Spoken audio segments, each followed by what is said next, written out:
What other kind of characteristics do you think make someone really strong and really excel in this field? Like what, you talked about the hustle that all of you have, exhibited over your careers, but what else do you think kind of stands out? When I started my career, our agency was not about just African American media. We did general market media. We did it all.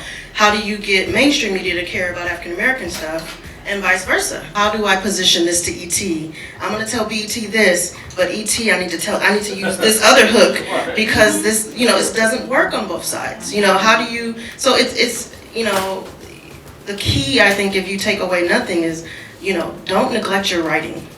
Don't neglect your writing classes. Don't neglect any opportunity to learn how to write effectively. Say that again. Probably the number one challenge to being able to really position young people in opportunities that you may want to because you like someone or you appreciate something that they bring to the table.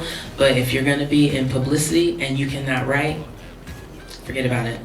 And especially as you try to rise in your career and reach new levels of your career and be on various platforms and in bigger environments on bigger stages, your ability to influence people with the written word reigns supreme. The difference in the person who is on the receiving end of the memorandum and on the writing end of the memorandum is who can write. You're either giving direction or you're taking direction. And if you can't write, you're not going to be the one giving that direction.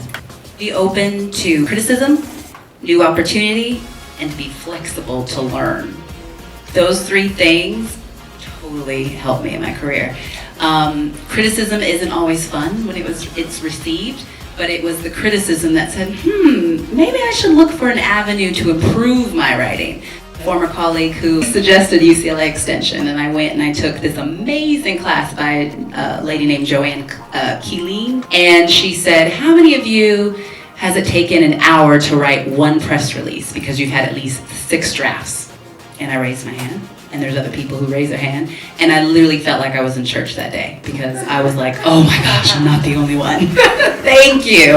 And then all of a sudden the thoughts of feeling like a failure were lifted, and I was like, okay, I can do this.